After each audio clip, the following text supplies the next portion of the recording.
On va corriger une série des exercices concernant la leçon, le mouvement et le repos. Et on commence par l'exercice numéro 1. Cochez la bonne réponse. La première question. Une voiture qui roule sur une autoroute est au repos par rapport à un arbre. En mouvement par rapport au chauffeur. En mouvement par rapport à la terre. Dans le premier cas, l'arbre représente le corps de référence duquel la voiture s'éloigne, c'est-à-dire change de position. Donc la voiture est en mouvement par rapport à l'arbre et non au repos. Donc cette réponse est fausse. Dans le deuxième cas, le chauffeur est choisi comme référentiel. Et puisque le chauffeur est un point de la voiture, c'est-à-dire appartient à la voiture, ou bien c'est une partie de la voiture. Et puisque chaque partie de la voiture est au repos par rapport à une autre partie, on dit que la voiture est au repos par rapport au chauffeur. Donc cette deuxième réponse est fausse. Dans le troisième cas, la Terre est choisie comme corps de référence.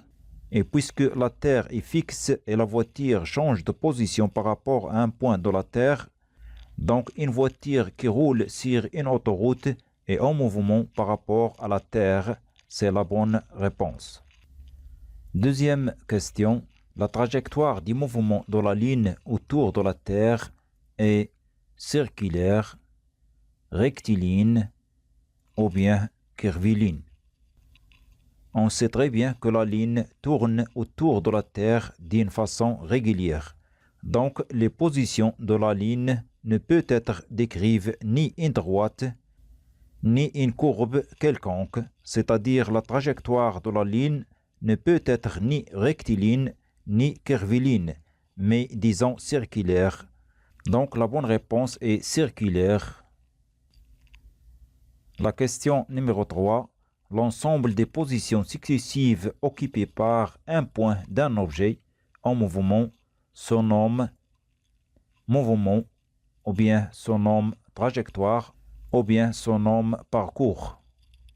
يعني مجموعة المواضع المتتالية التي تحتلها نقطة من الجسم في حركة لا تعني حركة الجسم ولا المسافة المقطوعة من طرف الجسم، وإنما تعني مسار الجسم. C'est-à-dire trajectoire. Donc la bonne réponse, l'ensemble des positions successives occupées par un point d'un objet en mouvement se nomme trajectoire. La question numéro 4. Deux personnes se trouvent dans un ascenseur en mouvement. L'un des deux est en mouvement par rapport à l'autre, ou bien par rapport à l'ascenseur, ou bien par rapport au sol. Donc, si l'un des deux personnes est au repos, l'autre personne est aussi au repos.